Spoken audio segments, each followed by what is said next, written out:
qu'est-ce que c'est un claim, qu'est-ce que ça implique, puis pourquoi il faut qu'on se mobilise. Puis la définition d'un claim, là, c'est un droit d'exploration. Fait que le droit d'exploration, ça permet aux compagnies minières, individus, prospecteurs, quiconque, de détenir des droits sur un terrain sur le sous-sol.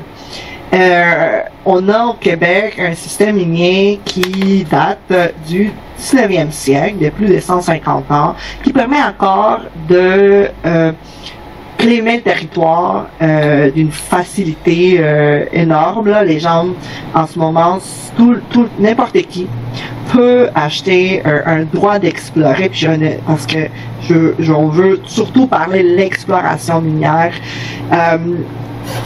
Un droit d'explorer en quelques clics sur un site internet.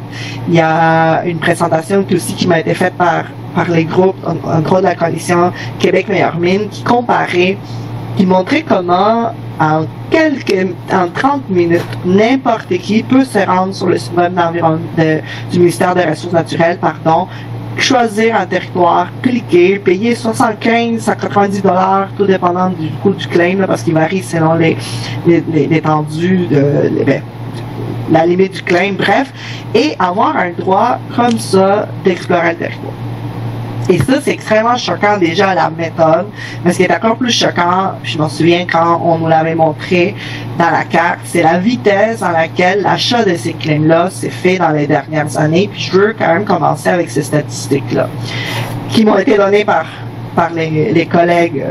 Donc, le fait qu'entre le 1er janvier 2021 et le 30 juin 2022, le nombre des claims miniers a augmenté de 408% dans des régions comme la Naudière, 211% en Outaouais, 71% dans la Laurentide. En plus de ça, parce que j'ai suivi le dossier grâce à l'appui des personnes comme Louis Saint-Hilaire, on a vu que dans les 6 mois qui ont suivi, entre janvier 2023 entre le 30 juin 2022 et janvier 2023, le nombre de claims dans des régions comme Laurentide, la Naudière, Outaouais, Mauricie avait encore augmenté de 13,6%.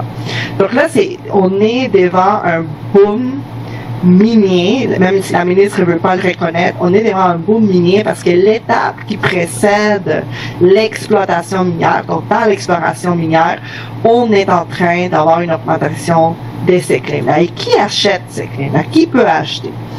N'importe qui peut acheter ces claims-là, ça c'est la réponse concrète. Des compagnies minières, des compagnies de spéculation, c'est-à-dire des personnes qui viennent explorer, spéculer sur y a-t-il la présence ou pas des prospecteurs et qui par la suite vont revendre ces claims-là. Donc en plus de ça, on a des questions de spéculation, des reventes. Et pourquoi c'est inquiétant? Parce que dans le cadre légal, lorsqu'on a des claims miniers, il peut y avoir des claims miniers sur différents types de terrains. Et ça, c'est vraiment important de le dire et de le souligner parce que même si on voit une augmentation des claims partout, le droit protège la propriété privée. C'est-à-dire que une personne, un individu qui découvre qu'il y a un claim, puis je vais revenir sur le fait parce qu'on découvre qu'on a un claim, peut refuser à une compagnie de prospection, une compagnie minière de venir faire l'exploration dans son territoire. L'enjeu, c'est qu'il faut le savoir pour les claimer. Et c'est un grand problème. Parce que, c'est pas seulement il y a un boom au nombre des claims qui sont achetés, mais tout ça, c'est pas sous silence. Même si les ministères nous rassurent qu'ils informent les MRC. Moi, je me suis promenée, là, depuis que j'ai commencé à travailler sur ces dossiers-là, je me suis promenée, je suis allée en Outaouais au début de cette année, je me souviens de la gang que j'ai rencontrée au mois de janvier. Je suis allée à Masquinongé il y a même pas un mois, rencontrer des maires MRS, des Saint-Élie-Carson, Saint-Mathieu-du-Parc, Saint-Boniface. Je suis allée en Abitibi-Ouest, j'ai rencontré le maire des Roquemort rendu là-bas, et dans 2 semaines, je m'en vais en Haute-Laurentide. Jusqu'à maintenant, tous les maires MRS que je rencontre sur le terrain, là, ils nous le disent, là, On ne sait pas ce qui se passe. Personne n'est venu nous voir. Moi, j'ai pas reçu de carte des claims sur mon territoire, rien du tout. C'est par eux-mêmes, avec les ressources qu'ils ont. Puis, tu sais, on est en région, puis vous venez, parce que les gens qui sont ici ce soir, vous venez un peu partout sur le territoire. Plus la municipalité est petite, là, des fois, on compte même pas un employé. Moi, j'étais à Roquemort, puis on me disait, j'ai quelqu'un à temps partiel, puis cette personne-là, en 6 mois, a dû apprendre à utiliser des systèmes géomatiques, puis comme downloader des cartes, puis apprendre à qu'est-ce que c'est que j'ai devant moi.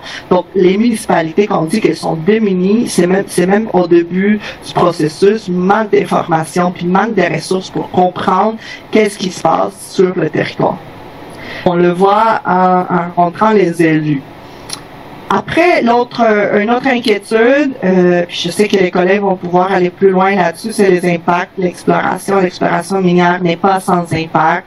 C'est pas juste soulever les gazons, comme m'a dit la ministre lors d'une interprétation. Ce n'est pas soulever les gazons, l'exploration minière. Je laisserai les collègues aller plus loin sur les impacts qu'ils ont, puis les types de machinerie, puis qu'est-ce que ça veut dire. Un des enjeux aussi avec l'augmentation des claims miniers, c'est le fait qu'on a un discours d'un côté, là, des protections du territoire. Le Québec s'est engagé à protéger 30% de son territoire dans la cible de 2030, qui est la cible internationale de la biodiversité par l'ONU. C'est un peu l'objectif de la COP15. Les gros shows qu'on a eu à Montréal pour la protection de la biodiversité, j'étais là avec la ministre des Forêts et des Ressources naturelles, le ministre de l'Environnement, tout le monde était là en disant comment on allait augmenter les aires protégées. Mais alors, jusqu'à ce moment, il y a des claims miniers directement collés à l'intérieur des zones récréotouristiques, des lacs, des milieux naturels valorisés. Je vais vous donner quelques exemples pour l'illustrer. On a des claims à l'intérieur de la réserve faunique des Chic-Chocs, au bord du parc national de la Gaspésie. On a des claims au parc national de à côté du parc national du Mont-Tremblant, au bord du parc national du Mont-Mégantic, à l'intérieur de la réserve faunique de la Vérendrye, puis on a aussi à l'intérieur de la réserve faunique Papineau-Labelle. Et on a des collègues que j'admire, par exemple à la SNAP, qui travaillent sur comment il y a des claims dans les habitats du caribou, des habitats forestiers qui devraient être protégés pour sauver notre caribou forestier. Une stratégie qui va être déposée dans quelques mois. Et que chaque fois, il faut comprendre qu'on a un claim minier, pas seulement ça donne des droits d'exploration, c'est que ça bloque les territoires pendant 2 ans. Parce que la loi sur les mines a préséance sur tout le reste. Il y a un maire qui m'a rencontré, il m'a dit, Alejandra, il y a Dieu qui a les lois sur les mines. C'est comme ça qu'on se sent. Parce que la loi sur les mines a préséance sur tout schéma d'aménagement, a préséance sur tout plan de protection, création d'aires protégées. Puis on a un cas au Mont Cap-Cop qui a été annoncé par le ministère de l'Environnement lors de la COP15 en disant on va créer une aire protégée. Et là, on arrive pour développer l'aire protégée, puis boum, il y a un claim au milieu et ça bloque le territoire. Parce que n'importe quand on a un claim en terre publique, je reviendrai sur la terre privée juste pour faire la différence, ça fait en sorte que si la compagnie décide demain matin d'aller explorer, elle a le droit, ces droits-là.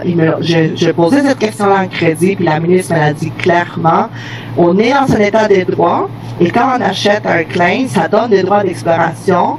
La façon de les retirer, puis je pense qu'on va avoir une bonne conversation là-dessus, c'est que la ministre doit exercer, elle pourrait, en fait, elle nous dit qu'elle peut pas, mais on le sait que par des pouvoirs extraordinaires, il y a un article dans la loi qu'elle peut interpréter où elle peut changer pour avoir plus de pouvoir et retirer les claims miniers. Mais bref, la présence des claims miniers empêche et bloque la protection du territoire et nos ministères, l'environnement s'en va dans un sens, puis les ressources naturelles est dans l'autre et ça va nous créer des graves problèmes, en plus avec les contextes de la protection du caribou. Qu'est-ce qu'on fait? Quand j'ai commencé à travailler sur ces dossiers-là, j'ai commencé par des rencontres avec la ministre des Ressources naturelles, puis mieux comprendre ses intentions, parce qu'on est devant une ministre qui s'est dit très ouverte, qui voulait mettre tout sur la table, puis revoir le système. Alors, on s'est dit, parfait, on va lui donner des options pour revoir le système, pour voir si cette intention-là, elle est vraiment là. Ce qu'il faut comprendre, c'est que, comme j'ai dit tantôt, on a des claims, puis on est en territoire privé. Les individus, un par un, peuvent dire à la compagnie, à l'individu, au géologue, qu'ils veulent pas que cette personne-là rentre sur son territoire. Un, il faut savoir qu'on soit claimé. Deux, il faut savoir par qui. Donc, il faut être capable d'y aller chercher cette information-là sur les sites du ministère. Et trois, il faut communiquer avec l'entreprise ou l'individu qui a claimé le terrain pour dire, ben, vous rentrez pas chez nous. Cependant, quand les claims miniers se passent dans des territoires publics, comme ça peut se faire ailleurs, dans des zones qui sont moins urbanisées, ça se passe aussi sur des terres agricoles, même si c'est une propriété privée, les terres agricoles sont aussi claimées. C'est le cas que je suis allée voir à Roquemort, où l'ensemble de la municipalité, c'est comme 80% agricole et l'ensemble des terres agricoles sont claimées. Et dès qu'on a, même si c'est des terrains privés, l'enjeu, c'est que dès qu'on a une personne qui dit « Moi, ça me dérange pas », dans le cas des Roquemort, ils se font payer 100$ le trou. Moi, ça me dérange pas, la compagnie peut venir regarder, puis on verra après. Ben, ça va créer des nuisances aux voisins autour. Je laisserai peut-être Émile qui va parler peut-être un peu des nuisances, de dire, dès qu'on rentre dans le territoire, ben, ça va créer des nuisances à l'ensemble des voisins, que ce soit par les camionnages, que ce soit par des forages, etc. Alors, ça c'est un enjeu. L'enjeu le plus important, c'est l'absence de pouvoir qu'ont nos municipalités puis nos milieux. Puis c'est pour ça qu'on se demande qu'est-ce qu'on fait. Au niveau individuel, bien sûr, les gens peuvent refuser. Mais quand ça arrive en territoire municipal, en territoire comme proche des aires protégées, dans des réserves fauniques, dans des terres publiques, là, tout schéma d'aménagement est mis de côté, puis c'est la voie d'exploration et d'exploitation minière qui a préséance. Et ça, c'est le grand enjeu, c'est que dans la loi d'aménagement et l'urbanisme, on a l'article 246 qui donne préséance à la loi sur les mines sur l'ensemble des outils d'aménagement. Fait que, comme une des premières choses à faire de façon législative pour laquelle je me bats, c'est de rayer cet article-là, de le sortir, puis enfin donner le pouvoir aux MRC puis aux municipalités d'exercer tout le travail qu'ils font en termes de plan d'aménagement. Si vous avez déjà participé, vous venez du milieu municipal, vous savez tout le travail qui est fait déjà pour ces MRC-là, pour connaître, cartographier et planifier le territoire, même certaines vont très loin dans des perspectives de développement durable. La deuxième chose qu'on peut faire, et c'est le cœur un peu la campagne, et je prends le temps de le détailler rapidement avant de donner la parole à lui, c'est une demande de moratoire sur tout nouveau claim minier. Pourquoi un moratoire? Parce qu'en ce moment, l'explosion des claims miniers fait en sorte que plus on a des claims, plus on a des chances d'avoir de l'exploration, donc plus on a des chances d'avoir des nuisances au niveau de l'exploration, mais plus on a d'exploration, ben, plus on a des chances d'avoir des mines dans des zones très sensibles. Quand on dit très sensibles, des zones qui devraient être protégées, surtout dans le sud du Québec, où on manque d'air protégé et qu'on a des ressources en eau très, très vulnérables. Fait que plus on laisse aller comme ça, comme dans le Far West, d'une façon désorganisée, ben, on va avoir une exploitation minière à la fin qui va être pas seulement désorganisée, qui va être faite n'importe comment et qui va créer plus de nuisances environnementales et moins d'acceptabilité sociale. Parce que une chose que je veux ajouter, c'est qu'à Québec solidaire, c'est la position aussi que je défends, c'est qu'on n'est pas contre l'exploitation minière. On n'est pas contre le fait de sortir des ressources de notre sous-sol afin d'électrifier les transports, afin d'avoir développé certaines technologies. On n'est pas contre cela. Ce qu'on veut, c'est l'encadrer, le planifier et donner le pouvoir aux régions, aux municipalités de délimiter où ce qu'on fait d'exploration minière et comment, suite à cette exploration-là, on peut encadrer cette activité. Plus on encadre l'exploration, plus on a l'acceptabilité sociale. C'est ça, c'est parce que plus on laisse les compagnies aller, ils vont y aller là où ils en trouvent, là où ils vont faire, entre nous et moi, plus de cash, et ça va créer plus de friction avec les communautés, et ils vont aller là où les zones, on a déjà tellement des zones sensibles dans le sud du Québec, et on va pas arriver à nos objectifs de protection de la nature. Donc, c'est pour ça que nous, on demande un moratoire, c'est-à-dire mettre une pause sur tout nouveau claim minier, afin de réfléchir au nouveau cadre minier, parce qu'il faut revoir notre cadre minier au complet, de planifier cette transition écologique avec les communautés et de faire en sorte que la loi sur les mines n'a plus présence sur les outils d'aménagement territorial. Je vois le temps filer, je vais m'arrêter là, parce que je pourrais parler longtemps, mais j'ai pas pu aborder aussi toute la question des droits des peuples autochtones parce que ça se passe dans le sud du Québec, mais on le voit ça cause plus flagrant que ce qui se passe dans le nord, que ce qui se passe en Abitibi, en territoire autochtone.